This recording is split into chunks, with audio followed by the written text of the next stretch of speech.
Are you the quantum mechanics? Yes, we are the quantum mechanics and everyone in between. Got ourselves a new table, which is nice and solid. So we've given up using a camping table. Feels almost professional these days. This is turning into something professional. This is the closest we've got to a real studio. Yeah. And it's looking good. I was worried we were going to cycle through every room in your house. Yeah. And one of us would end up balanced on the toilet while the other one perches on the basin. This is the home we've been looking for. Yeah, it feels very civilised. I'm very pleased to be here. We've had some good comments recently on YouTube, Spotify, some good reviews. So thank you, everybody who's given us those. We really appreciate it. We've had lots about us, which is nice, but slightly embarrassing as well. Oh, yeah. Oh, I mean, I like that, but I'll sort of put them all in an envelope and present them to my wife next time we have an argument. Right. See, the world loves us. Exactly. Really. Yeah. Yeah, no, it is lovely. And everyone seemed to really enjoy those peculiar war stories. Yes, they were good, though, as well. And the one that you did last week on consciousness as well, that was really good, very well received, especially on YouTube. So we often don't mention it, but yes, we are on YouTube. It's just the audio version, but I know a lot of people like to listen to us on YouTube rather than the normal routes of Spotify and other Apple Podcasts and wherever you get it. So thanks to our Spotify listeners as well. Yeah, thank you very much. It's all rather wonderful. And if you want to hear us early, don't forget patreon.com/TQM pod. You get us a week ahead of time without any adverts, and you also get Ben and Peter's Extra Scoop. And for some reason, my voice is failing. Ben and Peter's Extra Scoop and a load of other goodies for hardly any money at all. It makes the perfect early Halloween present. Like it. Well, let's get into today's episode, Ben. And this came about after a comment on the podcast the other week. We talked about the idea of doing a comparison across countries and cultures in terms of ghost descriptions and legends. So I guess similarities, especially dating back to when the world was a less travelled place, that might suggest maybe there's something in this paranormal thing after all. How would different cultures who've not really been exposed to each other have the same kind of ghost stories? Yeah, we've spoken about that as well in the terms of... like in some cultures, that idea of like the young woman with the black hair coming down over her face, that's all very Japanese. And then in this country, the sort of the grey lady seems to be the thing that everybody sees in an old castle. So I'm quite stoked for this. Yes, well, interestingly, you picked up on a few themes that I'm going to come onto, because that idea of the hair in front of the face, not just a Japanese thing. Oh, right, okay. Yes. I mean, the first time I saw that, I think, was in The Ring. Yes, that's very atypical in The Ring, isn't it? Yeah. Yeah, I'll come on to the kind of ghost that I think the one in The Ring is based on in a minute. Because it makes small children seem unreasonably terrifying. A friend of mine has got, like, I don't know, maybe an 8-9-year-old girl with long hair.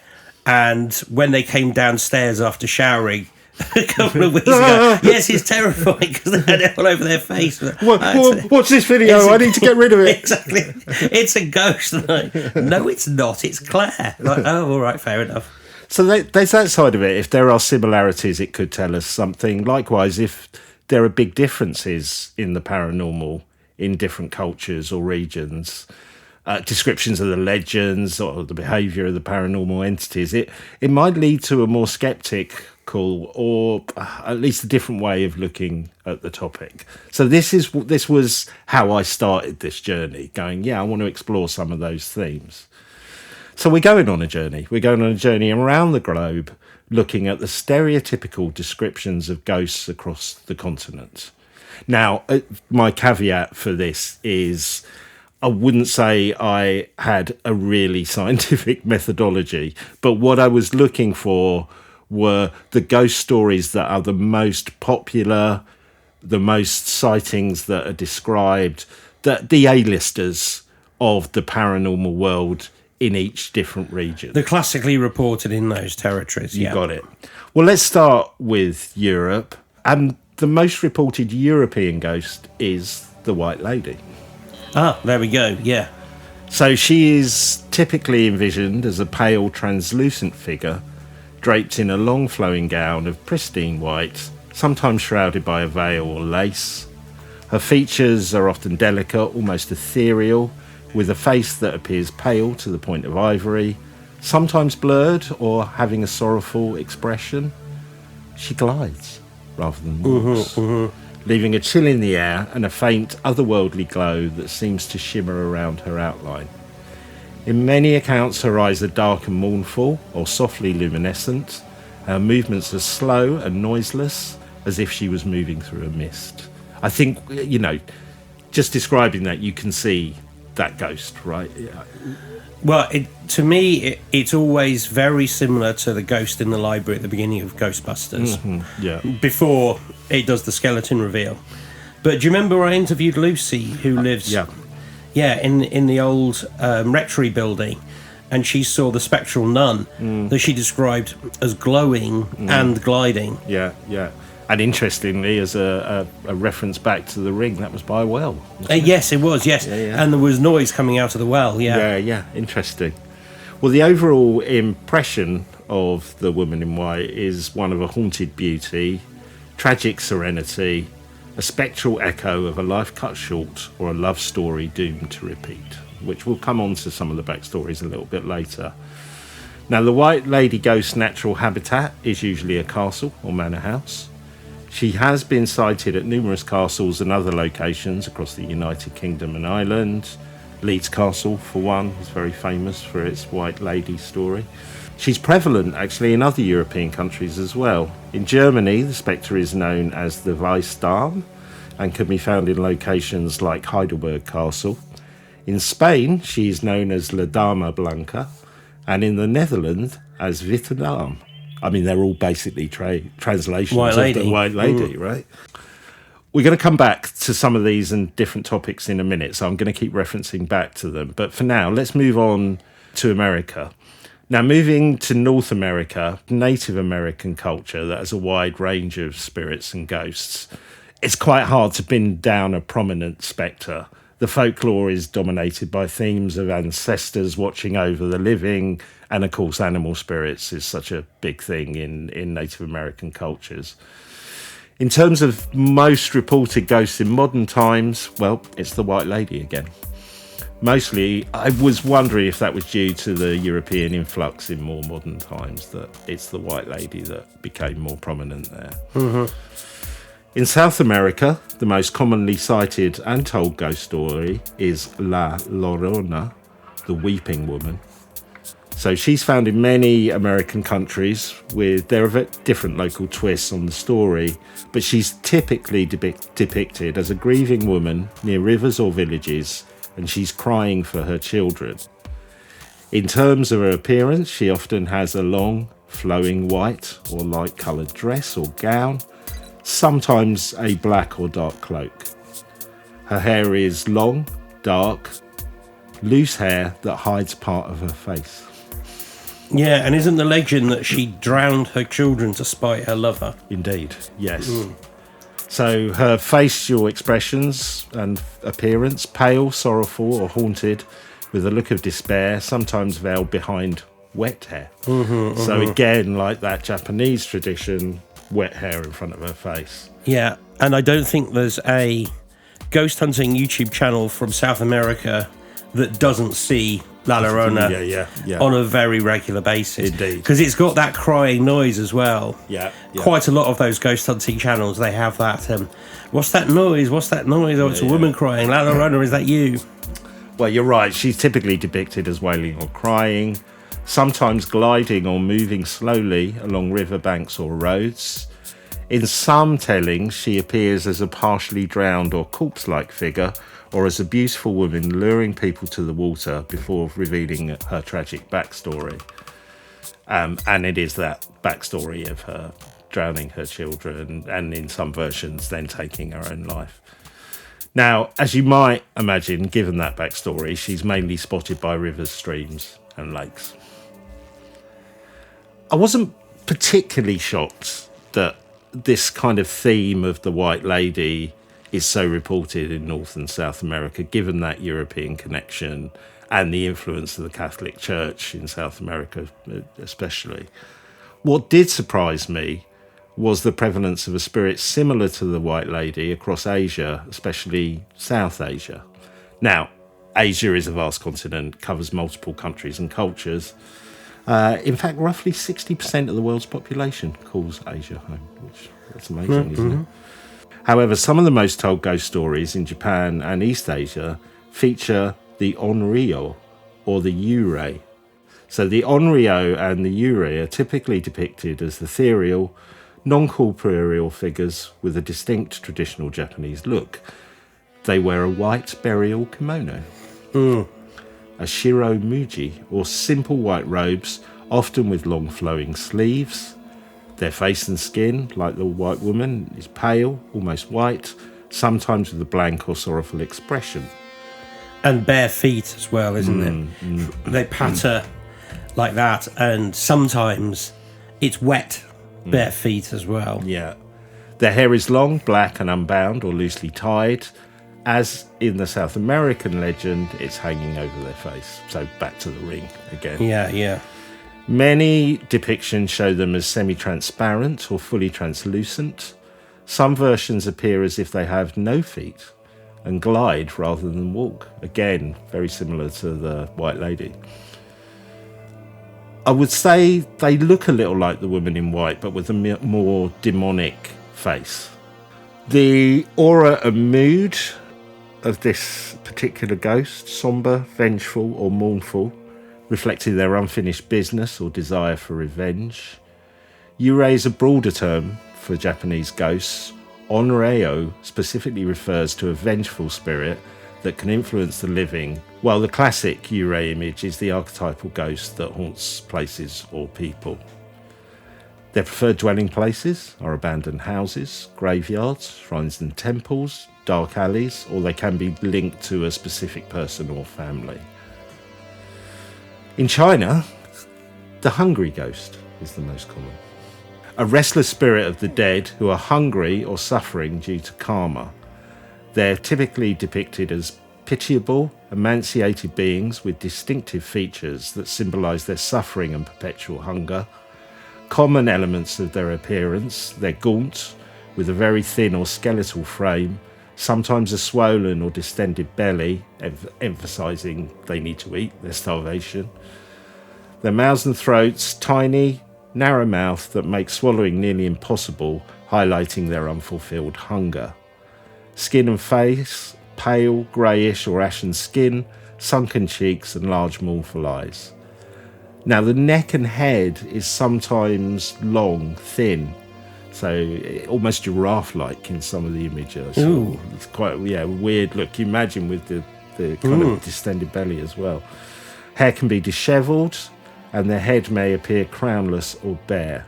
They wear torn, tattered robes or ragged garments. They're often depicted with an eerie, hollow look. Some versions show a faint halo or fire-like glow around their head, signalling their restless state. Reminded me a bit of a jinn, that.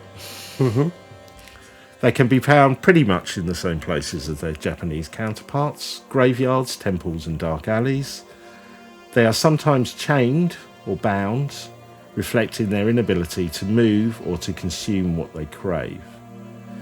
So again, the Chinese hungry ghost is a little more demonic in appearance, but does share some of those core themes of the white woman and the Japanese onryo.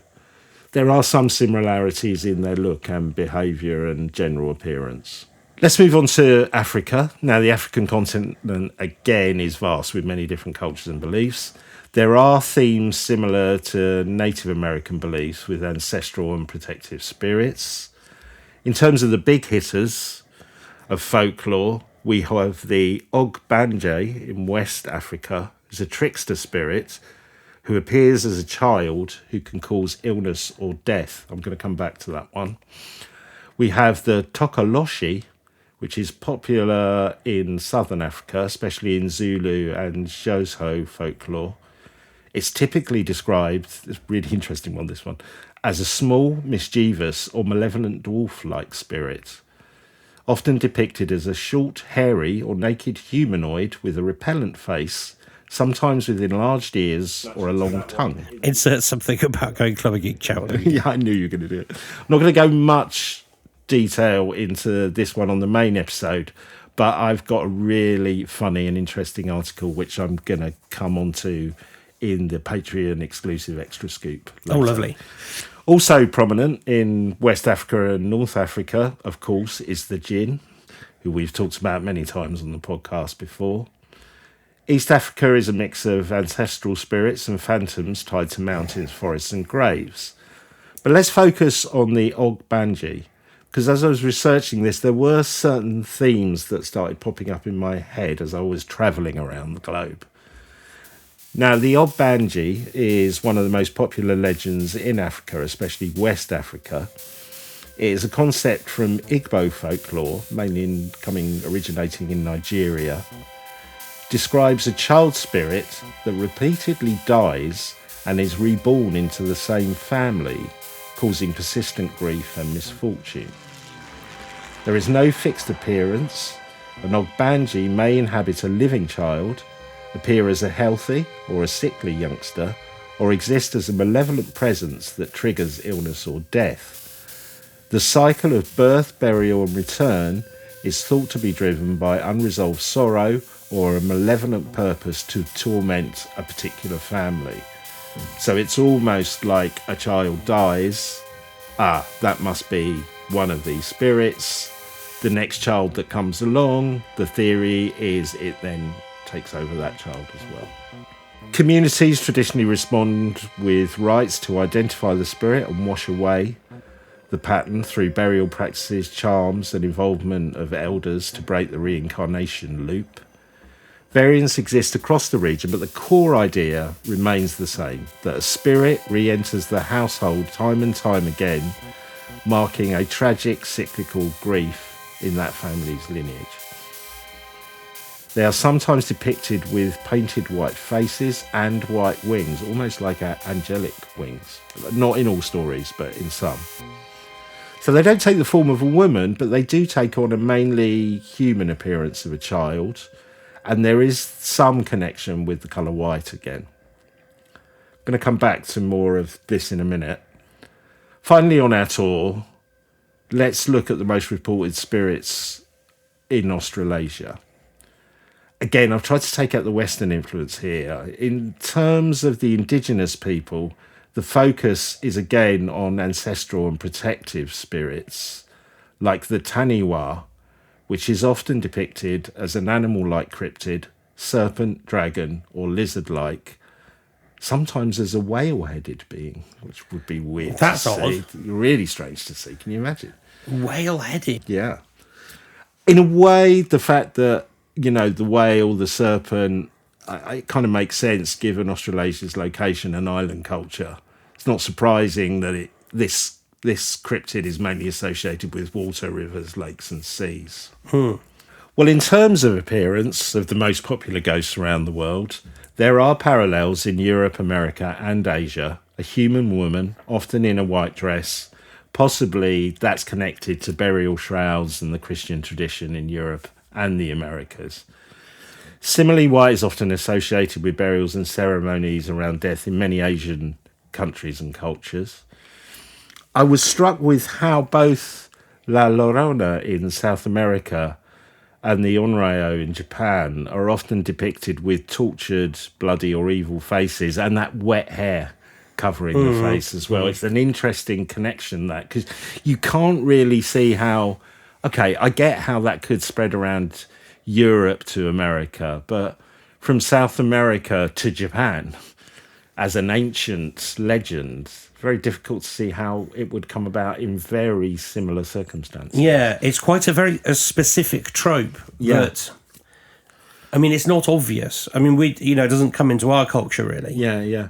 In Africa and Australasia, though there are examples of human-like spirits, in terms of the most prominent legends, they tend to take on, I guess, a more cryptid or demonic form, and reminded me more of trickster spirits, like the Ogbanji in Africa coming back to torment the same family in the form of a child. The Ogbanji is generally a malevolent spirit, the one in Africa, It repeatedly dies young and is reborn to return to the same family. The backstory holds that these spirits enter a newborn baby through the mother's lineage and cause repeated illness or death, returning after each burial to be reborn again, seemingly torment the mother and her kin to renew that cycle of sorrow. The belief highlights themes of fate, maternal suffering, and spiritual causation in community life. I was struck, Ben, at the similarities between the Ogbanji and the folklore of the changeling. Oh, that's interesting. Yeah, because it's that idea of a child being taken over. Yes. I mean, it feels like the Ogbanji is almost a changeling you could never get rid of because it keeps coming back time and time again. But it's a similar concept, isn't it? It is, and it's ugly and in some way deformed. Yeah. Yes, so in fairy lore, you have to trick the fairies to take it back again. Yeah, yeah. We heard that story from Ingy about the Scottish ones, Yeah. where you have to do something so ridiculous that they're tricked into saying, I haven't seen for anything that God's sake, ridiculous yeah. for 3,000 years. Yeah, Oh, what am I saying? I've given myself away. Well, I wanted to delve deeper into some of the backstories and behaviours of these popular spirits around the world. See if I can glean anything from their similarities or differences. Let's start with the European woman in white. I mean, a typical backstory for the woman in white ghost is that she was a young woman who suffered a grave injustice or heartbreak and died violently or suddenly, often through murder, suicide, or a tragic accident. It leaves her spirit bound to a particular place, like a church or a castle. In many versions, she's dressed in a flowing white gown or veil, symbolising purity, innocence, and unresolved sorrow. And she appears to warn, lure, or mourn, sometimes seeking a lost lover, a wayward child, or the completion of promised union that was cruelly denied. Her haunting usually serves as a moral or social memory. It memorialises a broken vow, a betrayal, a cruel fate, while casting a shadow over the site she haunts and prompting visits and remembrance and, I guess, reliving that moment, a bit stone tape. In Asia, a typical backstory for Japanese onryo is that of a wronged woman who dies with a consuming grievance, often tied to a murder, sexual assault, betrayal, or an injustice, while her death remains untreated or violently concealed. Because her rage and anguish are believed to resurrect her spirit, she returns, often in her pallid appearance, with long unbound black hair and a white burial kimono, to torment or physically harm those who've caused her suffering or those associated with the unjust death. So again, parallels with the white woman there, I think. Her haunting is driven by a desire for vengeance or public justice, not mere sorrow, and she can manipulate events or appear in visions, warnings, signs, or terrifying attacks until the original wrong is acknowledged, repented, or rectified. I mean, there are similar themes with La Llorona in South America, a woman who suffers a grievous loss and betrayal, and in her moment of rage or despair drives her children, and often then dies after the act. Now, her spirit returns as a wailing spectre, often dressed in white or flowing garments, roaming rivers, lakes, or shorelines, and crying for her lost children. She's condemned to wander, sometimes unable to cross water or to find peace until she's acknowledged or a form of justice is carried out, another theme of justice. Yet she also uses her sorrow to lure and frighten children, which can serve as a moral cautionary tale about danger, vanity, family, loyalty, and the consequences of extreme actions. There's a touch of Jenny Greenteeth about that as well, isn't it? That kind of moral tale of don't go near the water. Yes, yes, yes. Finally, the Taniwha in Australasia, Maori and the wider Polynesian folklore say these powerful, often semi-divine beings dwell in water, rivers, lakes, seas, or submerged caves, and they are guardians of particular places or kin groups. They can be protective, serving as guardians of the tribe's settlements, borders, and fishing grounds, but they can also be dangerous and vengeful, causing drowning, storms, or misfortune if they feel disrespected, neglected, or the territory is encroached upon. Taniwha are sometimes described as dragon-like or serpent-like, sometimes as more shape-shifting or anonymous water spirits, and they are deeply tied to local geography and lineage. Communities traditionally show respect through rituals, offerings, and prudent behaviour towards sacred sites, and stories about Taniwha encode moral and territorial boundaries, reminding people to honour the land and water and to seek guidance from their elders. But do people actually see these? Are they reported? It's a really good question. I couldn't find, certainly not modern versions of people seeing them. Oh, really? Okay. But I will come back to something in the extra scoop where I've got a really interesting story of how some local Maori people stopped the building of a road through the territory that was supposed to be lived in by one of these creatures, and they went to court and managed to get the road moved because they didn't want to disturb the territory. So there's still a lot of belief whether people see them or not. Another similarity with fairy lore then. Yeah. But that's interesting that that's big in their society, but no grey ladies. I mean, isn't that... Yeah. I find that really peculiar. Also, I would say it's similar with Native American as well, culture. It's more about this protecting the land and way of life rather than a more individualistic spirit, let's put it that way, which I think is really interesting as well. I wanted to return to the backstory of the European woman in white and the Japanese Onryo and La Lorna in South America because of the similar backstories and themes.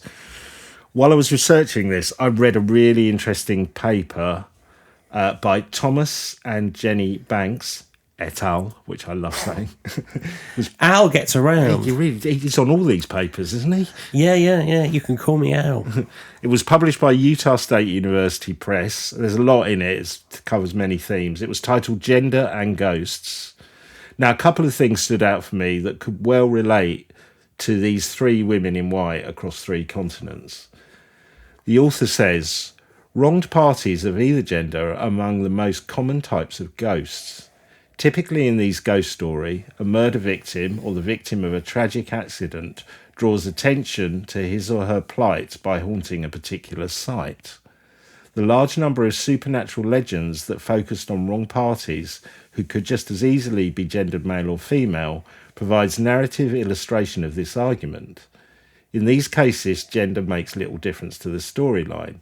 However, gender does play a larger role in some supernatural legends, like the woman in white. The author goes on to explain two types of gender figures that are apparent in many ghost legends, referring to them, the male equivalent, as the extreme guy. So I guess that's almost slightly more demonic, the rogue, if you know what I mean. Yeah. And when it comes to women's portrayal in these stories, she coins the phrase, they're often portrayed as the deviant femme. Oh. So that sounds quite misogynistic, the way that's... Yeah, well, there's a real mixture. I think there is a mixture of misogyny, and then there's another element to it from my reading of her paper. Yeah. The deviant femme is the antithesis of the traits traditionally associated with femininity. For example, she is a murdering mother. In short, she's the angel in the house gone horribly wrong. That's referring to an influential Victorian poem that championed the idea of marriage, motherhood, and the perfectly behaved woman. Right. So the writer says, as such, the white woman is also more interesting and dramatic than the angel in the house. She's the manifestation of all that the angel represses: rage, violence, mental illness, and eccentricity. When I was reading it, there was almost 2 points coming out. So there was this feeling of misogyny in it, the cautionary tale of, if you don't behave, like the perfect woman, Victorian woman. You will come back as this tortured soul in some way, punished for your misdemeanors.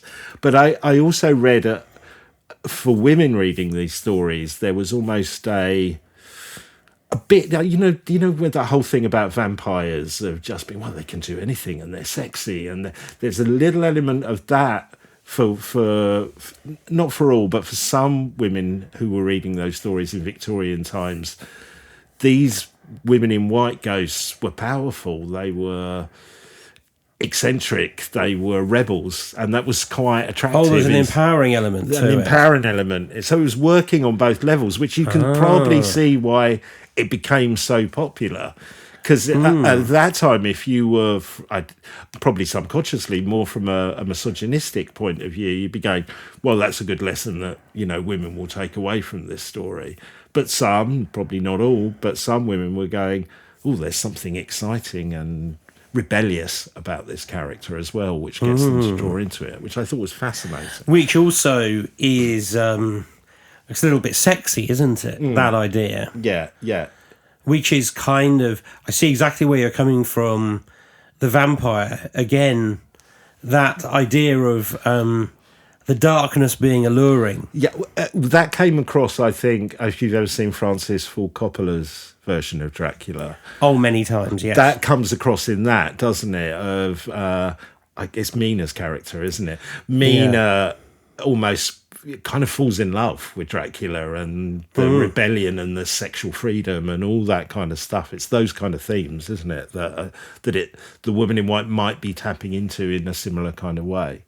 Rather ruined by that scene where that hairy thing comes in from the garden and has its way with it. Do you remember that one scene? Yeah, yeah. I didn't know what he was thinking of there. What was going on there? Yeah. But it made me interested in Yetis again. Anyway. We're not getting into that. We'll have to ask Brian Blessed about that one. Brian Blessed. There was also this connection with motherhood and possibly some, bias oppression of women in the Banji legend in Africa. I mean, I don't know a ton about it, so I may be going off at the wrong tangent. But the repeated possession of a family's children, I was really struck by the line, it was connected to the mother's lineage. That somehow it wasn't the father who could have brought this about, and it's about trying to stop this repeat cycle on the mother's side, which I thought was quite interesting. Again, if anyone knows more about that, let me know, because I might be jumping to a huge conclusion that I haven't researched properly, but it did come across my mind at least. I mean, it is an interesting idea that gender politics may play a part in the Woman in White legend, either as a cautionary tale, a moral or behavioural warning, or, as we were saying, just as a character, it makes for better, shocking storytelling, maybe. What is peculiar about that, it's just been going through my mind while I was thinking about it as you were saying the other things. There isn't really a male equivalent of this in our culture, and so many of those ghosts that you've been talking about there, it's a feminine thing that's coming through. I can't actually think of a stereotypical male ghost in this country unless you sort of talk about, I guess, the monk. And the monk or the Roman soldiers, I suppose the monk. But there isn't, as far as I'm aware, there isn't such a strong backstory or lore around it. It's I often feel those monk stories are, somebody saw a monk. There is sometimes unrequited love and I think suppressed sexuality around those stories sometimes. Yeah, but again, isn't it interesting? Like, this faithful man. Oh, look, he's come back and he's more evil sometimes. Like the one that's supposed to haunt East Drive. It's a more moral tale again. It's a moral tale, yeah. But it could just be people are seeing a black figure and just going, it's a monk. Like, the only time, I think I've said to you, my dad does not believe in ghosts. He doesn't entertain any of this. The only ghost he's ever seen, he said, was of a monk. And when you really drill into it, it's a cowled figure. Yeah, yeah. So it's just his word for a cowled figure. Yeah. But there is nobody without moral obligation that appears to be a trope here. That's very interesting. Yeah. Another thing that when I was researching the Abanji in Africa, this child spirit that gets reincarnated within the family, there is also, it could be a connection with repeat infant mortality and family sorrow. Do you know what I mean? So again, maybe a certain degree of politics comes into that as well. Now, I remember we discussed some of these themes when talking about the concept of the changeling, Ben. You know, this almost used in a way to explain or even comfort families whose child succumbed to illness or an early death, or perhaps were suffering from mental health or other issues. It was almost a kind of macabre way of going, oh, it's nothing to do with us. It's because they've been possessed. You know what I mean? Yes. Almost like a comfort or a release from it. But that, again, more apart from the actual base story of this African spirit, there is that tie of it could be serving that purpose as well. I mean, that is, of course, the horrific purpose of the changeling as well, really. Yeah. Well, I think, some of the research I did, some of the explanations for the Abanji were a living child who seems healthy but whose behaviour signals a hidden spirit at work, so a rebellious child, I guess. A sickly or unusually frail child that contrasts with the family's other children, sometimes described as delicate or pale. A malevolent presence that inhabits the child or wanders as a ghost capable of causing illness or misfortune, or I guess changes in behaviour without a clear physical form. Mm-hmm. It's that contrast as well with the Taniwha in Maori culture is not a ghost in that Western sense, but a potent spiritual being that can be a guardian protector or can cause dangerous peril depending on the story and the tribe. I mean, its social role seems wider than that of the African Abanji and some of the other ones we've talked about. They're tied to particular places, guarding rivers, lakes, coastlines, caves, or they can pose a threat to people who disrespect certain areas or sites. So I guess their role is to watch over a tribe's land, people and water sources, guard sites that require respect, that would calm trespassers and those who break sacred restrictions. There's also an element of it about respect for nature and the authority of spiritual power in doing that. Again, many correlations with Native American culture in the spirituality of these beings, entities, whatever you want to call them, as well. It's interesting that, again, those other cultures, there is a reason for those spirits, those apparitions to be there. Yeah. In our culture, we often don't even know who the Grey Lady might be. It's often, that might be Queen Mary or blah-de-blah, but we don't know. Yeah. We hardly ever attributed. But I wonder if that's because of the way we live, in a way. You could understand why, as our culture has developed in Western culture, we're less reliant on, what if the fishing stops? What if the crops fail? You know what I mean? In Native American culture and Maori culture, there was more living with the land, wasn't there? And you could see why spirits around, typhoons or bad weather or things that would cause destruction would get more of a spiritual link. Whereas it seems, if we take the moral code of the White Lady, it's more about behavioural social norms rather than needs. Oh, yeah, okay, that's a fair point. Yeah. So there are certain similarities in popular ghosts across the continent. I mean, there's very direct comparisons across Europe, the Americas, and large parts of Asia. We've often talked about, and we often talk about this, Ben, and we're attracted to stories, me and you, that often make no sense, that don't seem to have a strong narrative or backstory. They just seem random. We love Jeff the Talking Mongoose or Sam the Sandown Clown. But I guess they are exceptions across the world rather than the norm. It started me thinking about why ghost stories exist and what purpose are they serving. I mean, sharing ghost stories would build social connections, whether it's in earlier times sitting around the fire telling stories, or I guess the modern equivalent is social media talking about the latest horror blockbuster, right? You're building community and connection. Yeah, but if you put it in that frame, you're assuming that they don't exist. I'll come on to that. Oh, okay. I'm a bit worried about that. We'll come on to it. Okay. They feed our curiosity about death and what might come next. Certainly do that. They can be used to help deal with grief or explain loss. Perhaps there's an element of that in the African Banji and the changeling. They may help us conquer fears or reinforce cultural rules and beliefs and help shape our behaviour. Perhaps it's that last point that's most applicable to the ghosts we talked about today. These stories and folklore often reflect cultural values, warnings and rituals. Ghost stories reinforce community norms and shape behaviour.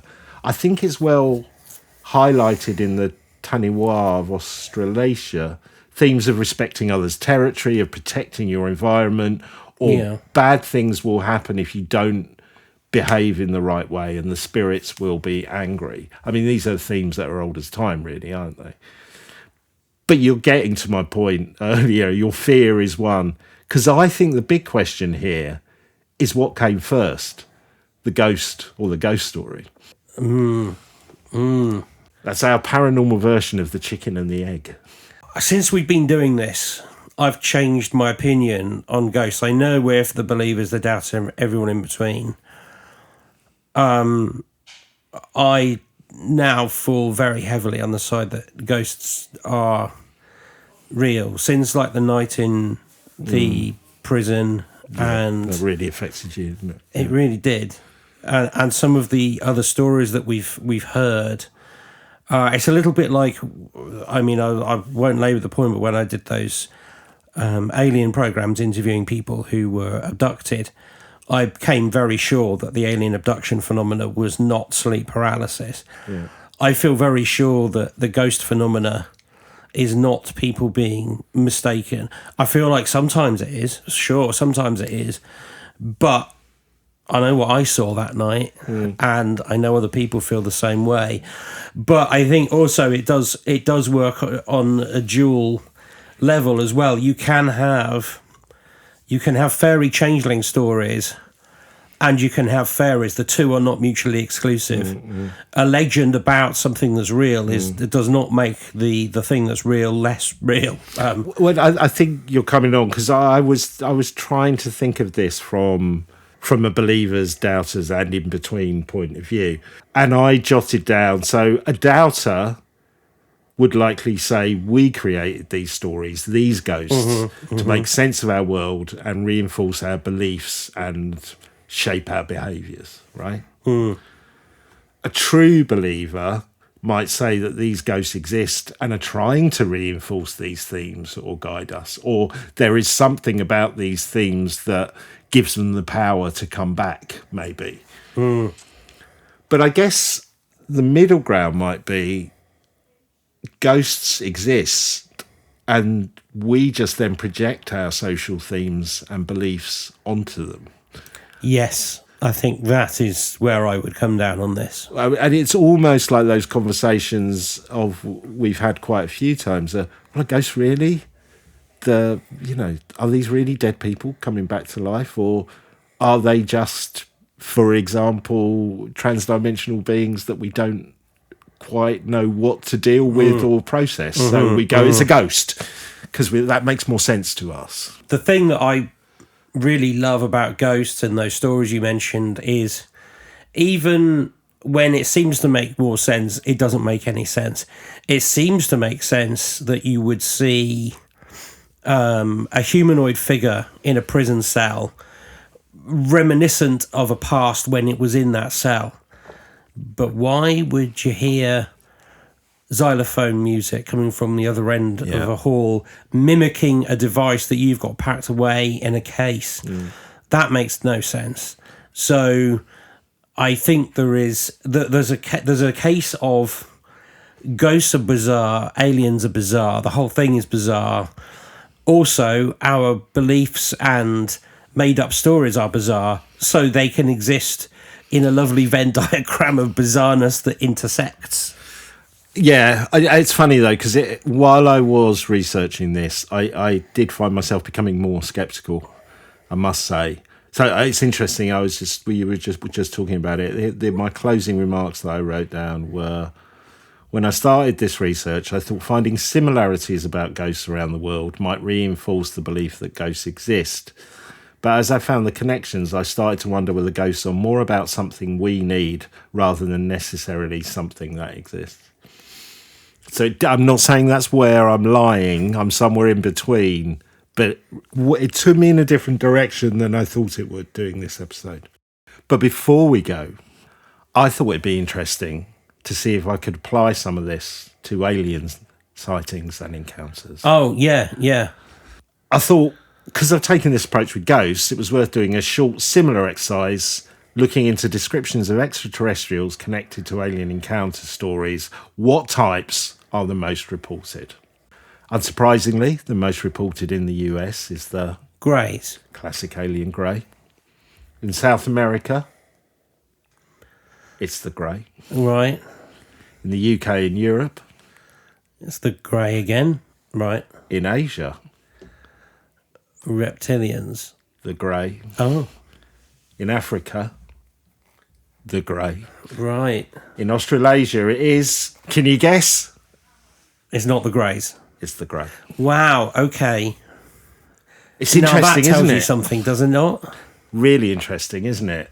Though descriptions of ghosts vary around the world, the most prominent described extraterrestrial is the classic alien grey. Now, this could suggest there is no correlation or connection between ghost encounters or alien encounters. They're completely separate phenomena.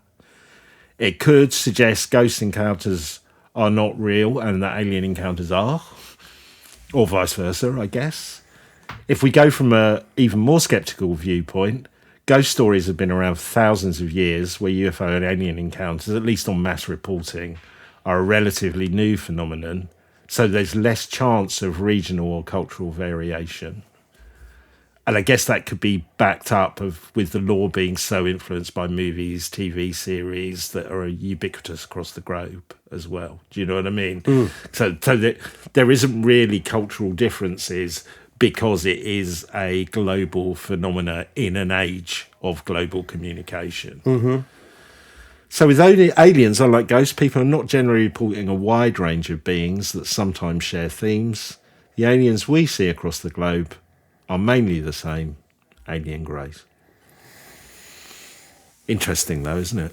I am drawn to what I was telling you about Linda Moulton Howe, Yeah.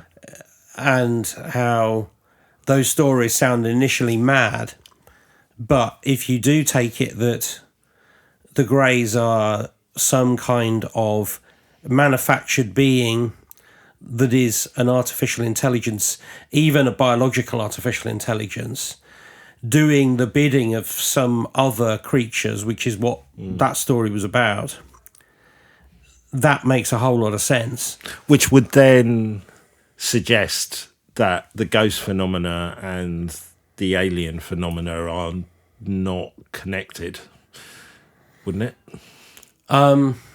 Or it makes it more likely that they're not connected. It makes it more likely they're not connected, but I think they have cousins in common. I mean, you mentioned Sam the Sandown Clown. Yeah, it's somewhere in between, isn't he, Sam the Sundown? And as is Jeff, really. And there is that connection with Bigfoot and UFO culture as well. Yeah. Well, and now we're about to talk about all of everything that we speak about, but I think that's really, really interesting. I'm glad you did that, because so what that does is say, yes, those cultural differences between ghost stories are likely to come from human intellect creating stories, but there is no overriding local sort of what's the word, sort of cultural identity superimposing itself over the alien identity, creating variations, which I think brings more credence to that, although I still stick up for ghosts. And again, they're the last 18 months have changed my mind on ghosts. Well, I think that I really, we're back to that old Stephen King thing, aren't we? This episode was probably more a journey than an ending.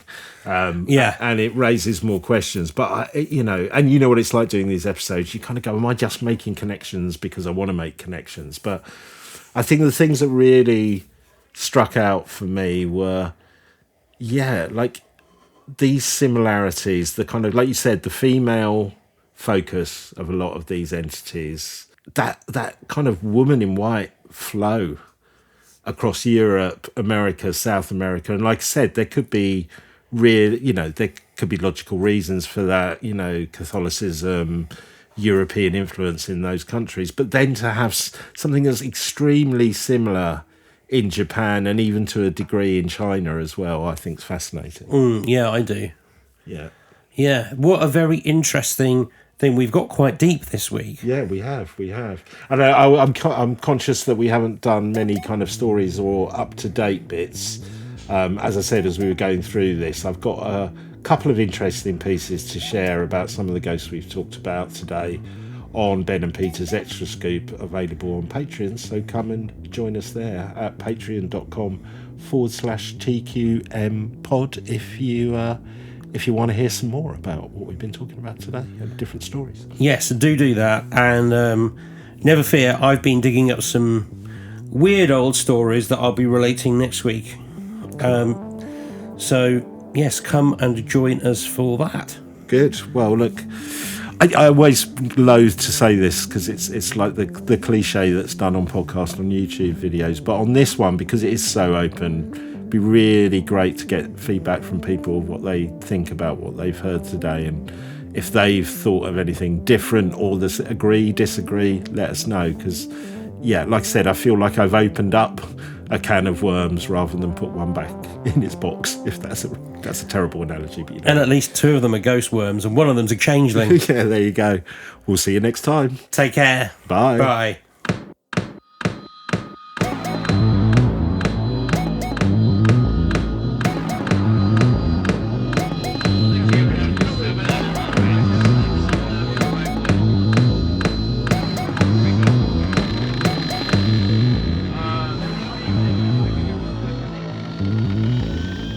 Are you the quantum mechanics?